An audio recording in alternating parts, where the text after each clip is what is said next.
pa. Kamay nga. Ano ginagawa niyo dito ni Raya? Ba, di makiki-birthday. Inimbitahan kami ni Sonia. Ikaw naman, sinabihan na kita, di ba, na pagdating natin dito, ititiko mo yung bibig mo. Naintindihan mo? Opo. Pasaway mo. Nandito na pala kayo. Raya!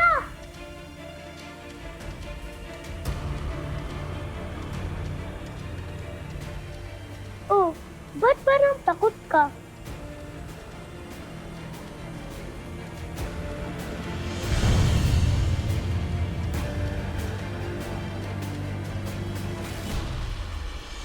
Jasmine, happy birthday! Hindi bale anak, malapit nang maitsapwera tong si Sonia kaya magsasama na tayo bilang isang buong pamilya ni Oliver. Hindi ko nahahayaan na may mananakit pa sa'yo. Mamahalin at poprotektahan kita. Happy birthday din sa'yo, Raya. May gift ako sa'yo. Happy birthday! Thank you po, Tita Sonia. Ay, ako rin, Jasmine. Meron akong gift para sa'yo. Thank you po. Favorite mo yan, kaya mamaya, ito yung una mong i-open, ha? Sige po, Mami Veronica. Pero maglalaro po muna kami ni Raya, ha? Sige, sige. Halika, Raya. Laro tayo ng bahay-bahayan. Kung wari daw, magkapatid tayo. Magkapatid naman talaga tayo eh. Ha? Ha? Anong ibig mong sabihin? Di ba, mami ang tawag mo sa mama ko? At pareha tayo ng Alam mo, anak, dapat kumain na lang tayo. Nakagutom lang yan. Ha? Kain.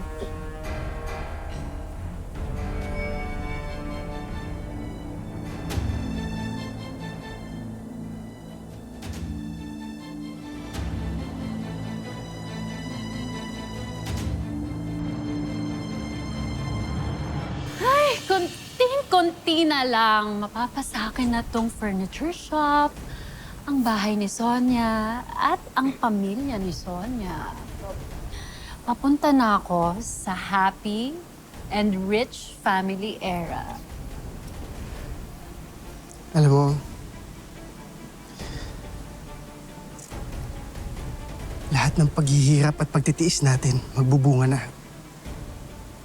May mamanahing pera si Sonia mula sa amo niya sa London. Kapag nadedo na, 250,000 pounds. Kinonvert ko na. Wala mo magkano? Magkano? 20 million pesos. Yayaman na tayo! Hihintayin ko na lang mapunta sa joint account namin ng pera. Pagkatapos noon, tsaka ako i-withdraw. Pwede na tayong magkasama ni Jasmine at Raya. Sa wakas.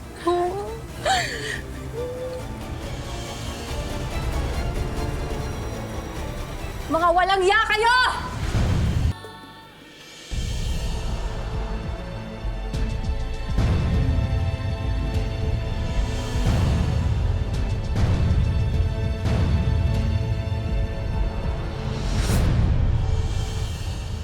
Sonia, teka lang, magpapaliwanag ako. Hayop ka? Kumabit ka na nga sa haliparot na to. Ipinagkait mo pa sa akin ang tunay kong anak. Demonyo ka!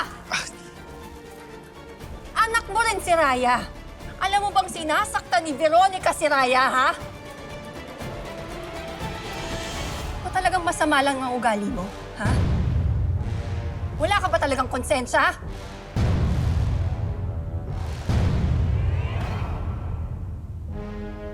Hindi totoo yan!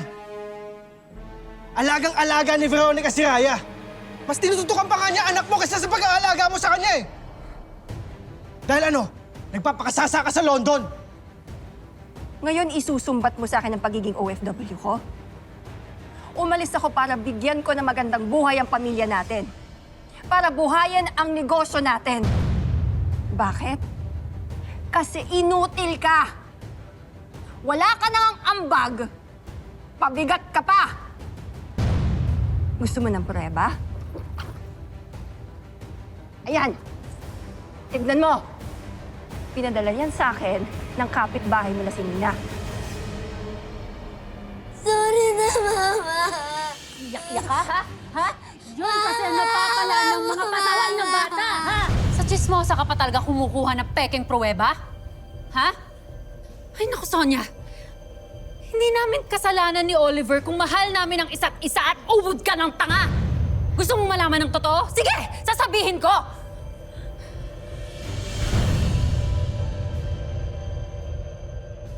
Kami ni Oliver, high school pa lang, magjowa na kami. Kami naman sana talaga ang magkakatuluyan kung hindi lang ako nagkaroon ng afam na jowa. Yun nga lang, hindi yun natuloy. At swerte mo lang talaga na pinopormahan ka ni Oliver nung binalikan ko siya. Ang malas mo, nung nagkita kami, merong nangyari sa amin. Hayop kayo. Pasensya ka na lang talaga. Mukhang sa akin talaga na humaling tong si Oliver. Pinangakuan niya ako ng masayang buhay. Kasama ang anak namin.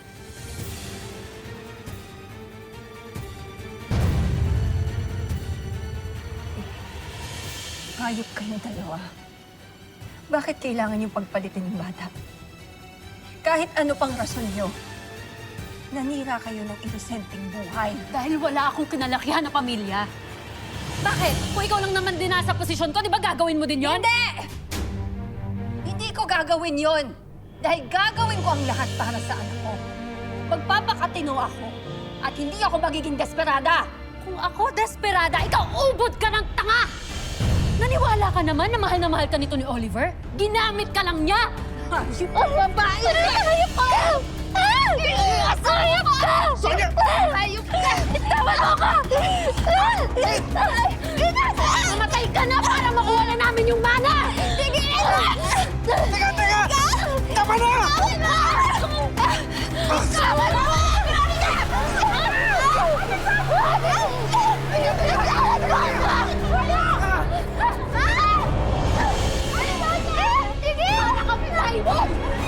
Temporary ka lang! Temporary na pantapal! Kay Oliver at sa pagiging ina! Sige na! Anak ng Bertilio na to! Isa kang dakilang bokbok! Anak mo! Tama na! Tigilan mo na ako!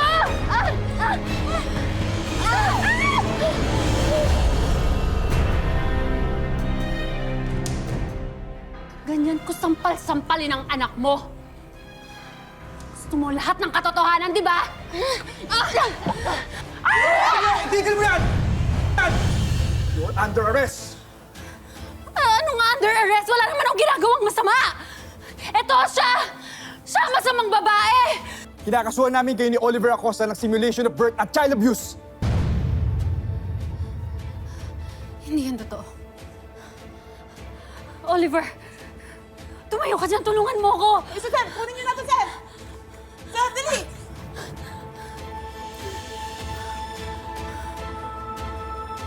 Kayo may karapatang manahimik o magsawalang kibo. Anumang salita na yung gagamitin, maaaring maging pabor o maging laban sa iyo sa alimang hukuman. Kung ikaw man na may kakayahan na kumuha ng sariling abogado hanggang magkaloob ang gobyerno isa.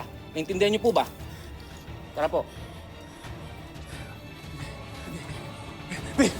Babe, please, patawarin mo na ako. Nagsisisi na ako. Kailangan ni Raya at Jasmine ang tatay nila. Kailangan nila ako. Please, magbabago na ako. Patawarin mo lang ako.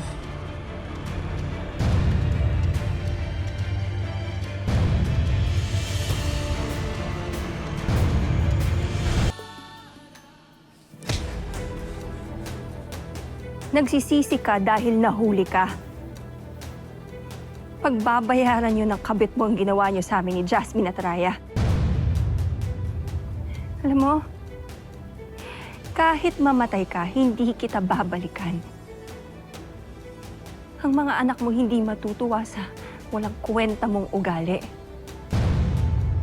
Huwag ka sanang patulugin ng konsensya mo.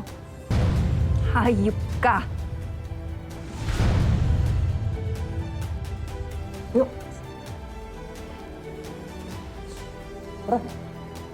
Ayan, wala na kayong kawala. Mabubulok kayo sa kulungan.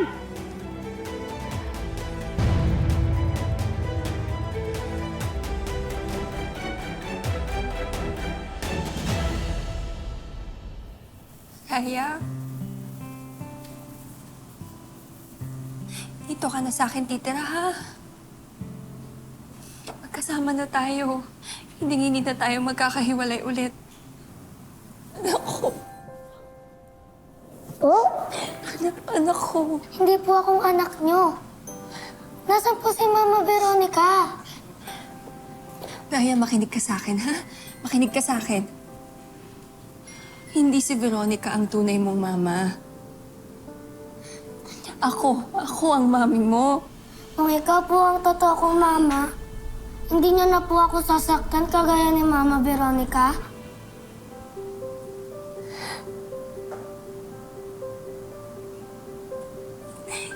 Hindi. Hindi ko magagawa sa'yo yun. Ha? Hindi mo na mararanasan yun. Wala na.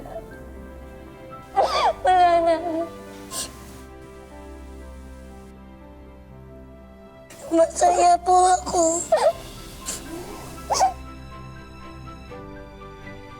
Mama Sonia ko.